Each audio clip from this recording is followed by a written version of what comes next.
When you first land in Canada, it doesn't just feel like crossing a border, it feels like stepping into a slightly different version of North America. At first glance, everything looks familiar: the roads, the stores, the language. But if you pay attention, little details start whispering to you that this isn't the United States anymore. The first time I arrived in Toronto's Pearson Airport, I immediately noticed the soft mix of English and French on the signs. It's subtle but constant: arrivals and arrives, exit and sortie. For an American used to only one language on public signs, it's both beautiful and slightly confusing. People move at a calmer pace. Airport staff still smile and say sorry if they bump into you.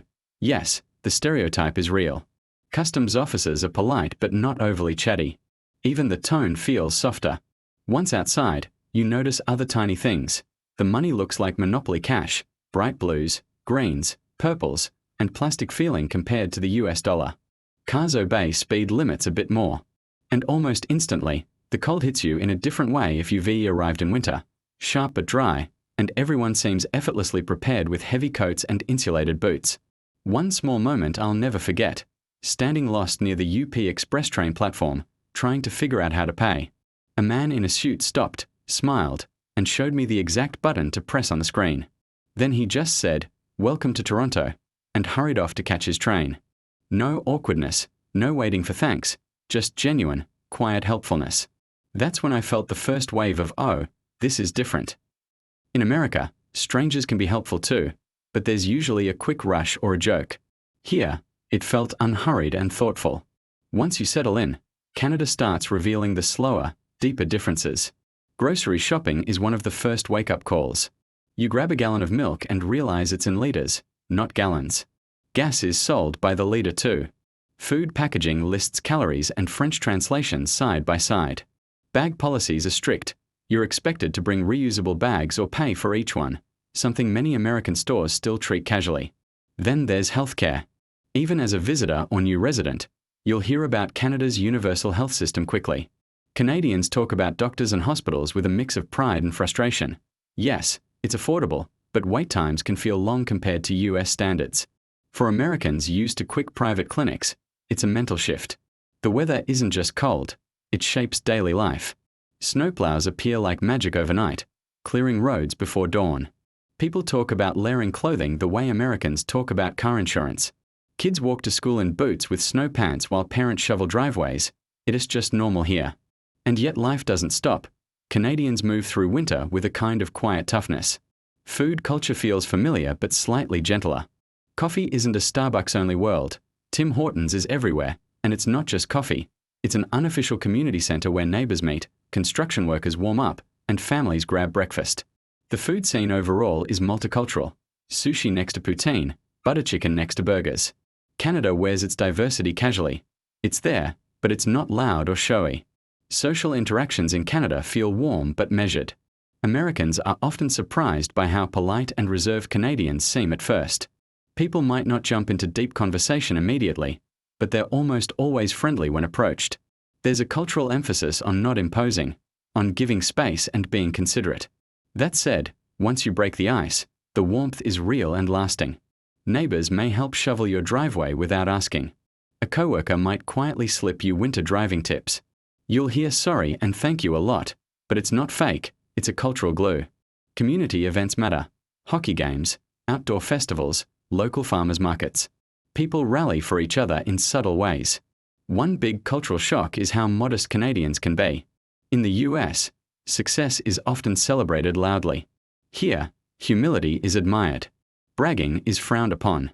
Even conversations are peppered with gentle self-deprecating humor. That's not coldness, it's just a quieter way of connecting. Another moment that hit me: I was invited to a neighbor's small backyard barbecue. Everyone brought a dish to share. Not fancy, just thoughtful. The vibe wasn't competitive or loud. It felt easy, equal. People were genuinely curious about where I was from but didn't turn me into a spectacle.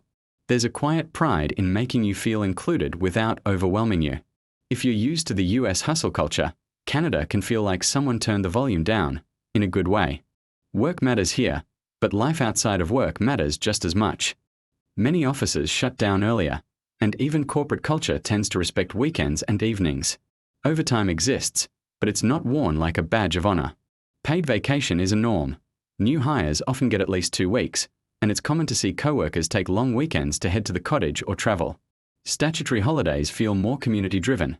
Canada Day, Thanksgiving in October, and even civic holidays bring real slowdowns. People value time with family and nature. It is not unusual to hear someone talk about heading up north for a quiet escape. In the US, vacations can feel rushed and full of guilt. Here, taking a break is part of life's rhythm. Healthcare also plays into this work-life mindset. Knowing that a broken bone won't bankrupt you changes how people see risk and time off. Parents don't seem as panicked about taking a kid to the doctor. Sick days are respected. The stress around medical bills that Americans often carry simply isn't there. Another subtle difference is how success is measured. In America, job titles and income can dominate conversations. In Canada, lifestyle often means more: having balance, being able to travel, spending time outdoors, volunteering. It doesn't mean Canadians aren't ambitious, but the social pressure to constantly push higher is less intense. The longer you stay, the deeper the changes feel. Many Americans describe an unexpected calm that comes with living in Canada. There's less edge in daily life, less urgency to always compete. Even driving feels different. People let you merge, they wave thanks, they don't honk nearly as much. Then there's the sense of safety. Crime exists everywhere, but overall, Canadian cities feel gentler. Kids take public transport younger.